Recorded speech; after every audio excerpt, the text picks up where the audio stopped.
The last episode, we were at Lindemans talking all about the brewing process of Lambic. And in this episode, we're here at 3 Fonteinen, where we'll be talking about the fermentation process.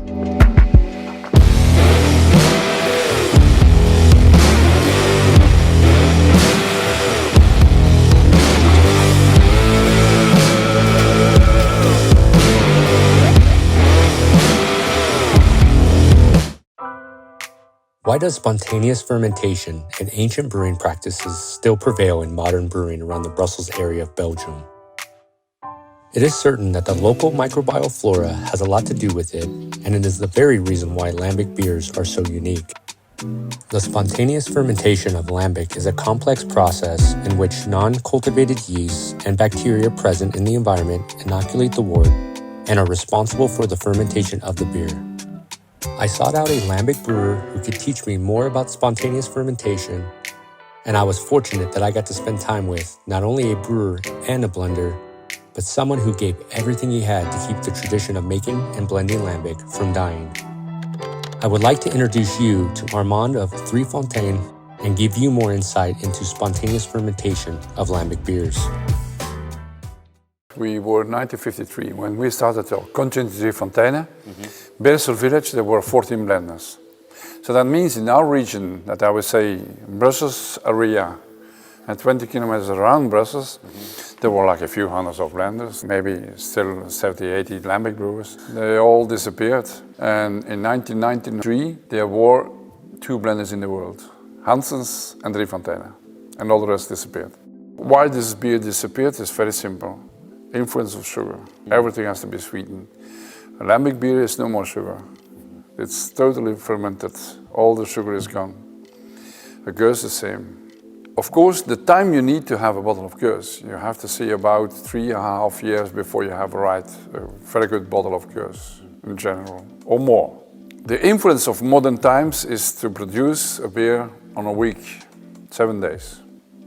Brewing, drinking. We have 3.5 years. And more. Spontaneous fermentation is a complex process involving many different organisms and come from a variety of sources in the brewhouse and the surrounding environment, including the surrounding air, the walls and ceiling of the brewhouse, and the wooden barrels the beer is kept in. The next morning, after the wort has been inoculated overnight, it is ready to be racked into the wooden barrels where the fermentation starts after a few days. The barrels have been carefully cleaned before filling. This is a very delicate task because of the need for preserving certain microorganisms required for the fermentation of lambics and to protect the beer against unwanted infections. Traditional producers conduct fermentation for a period of 1 to 3+ years in wooden vessels. The long fermentation process will go through at least 4 distinct stages, allowing the different microbes present to carry out their slow metabolism of the complex carbohydrates present in the beer, developing the flavors and acidity associated with spontaneous beers. The stages often have a significant degree of overlap with one another, as the yeast and bacterial populations live alongside one another, and the times at which they begin and end can vary by several months. The enteric stage starts around 3 days after the boil, in which enteric bacteria dominates.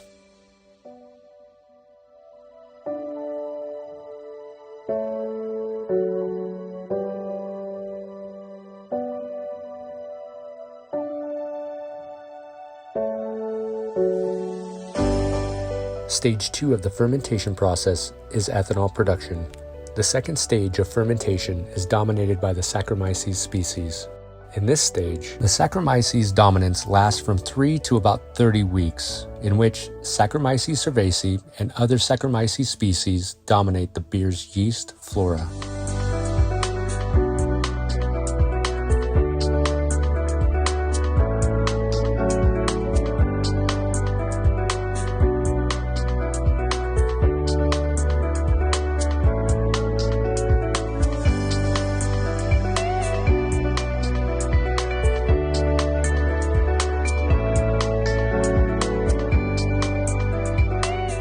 The next phase of the fermentation process is acidification. The acidification phase is also accompanied by the growth of acetic acid bacteria, which can be undesirable if this growth is excessive and will lead to greater acetic acid production.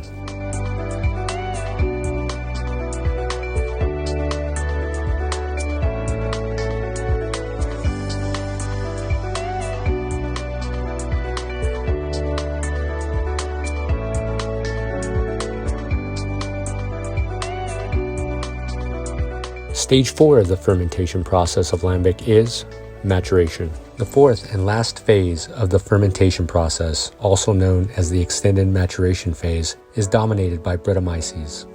The Brettanomyces dominance lasts from 4 to 8 months onward. Brettanomyces inherits the role of most prominent yeast from Saccharomyces around 8 months and continues consuming sugars in the wort.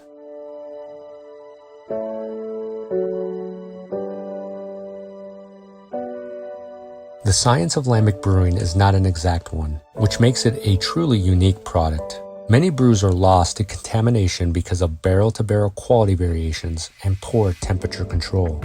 It is remarkable to observe how a batch of wort can yield completely different lambics after the fermentation and aging process have been completed.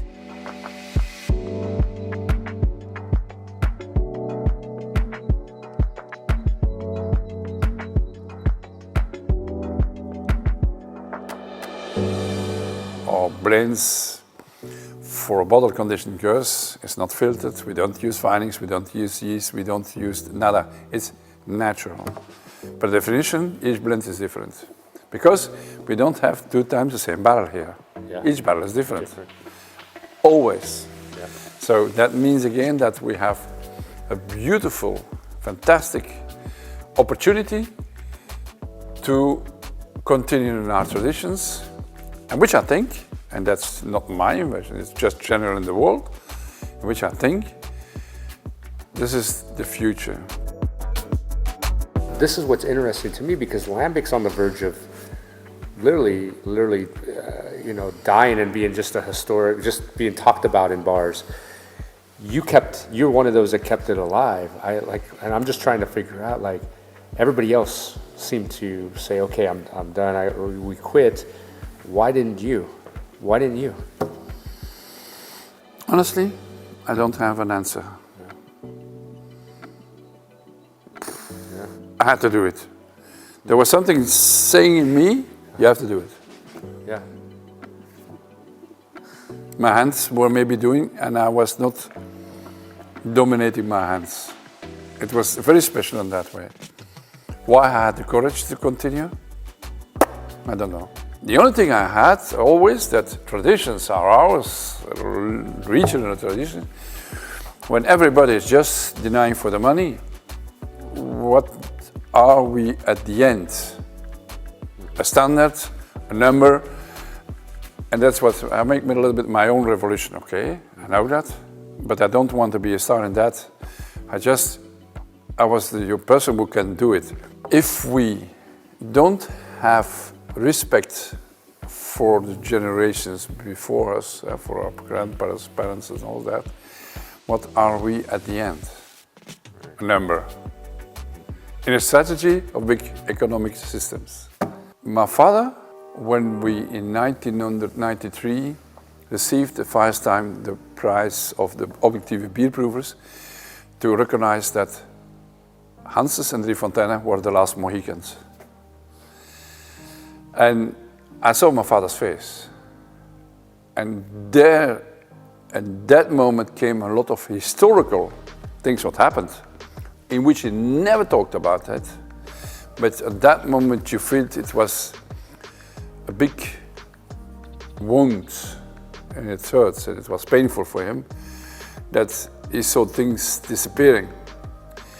And he couldn't do something on that. And I had something in my hands, in my head, I know, in which in a certain way I can give to my father back the lost historical, and I could give that back because I'm Armand, and not more than that. Well, Armand, I'm super thankful, very thankful for your time. Thank you so much. Thank you. Appreciate it.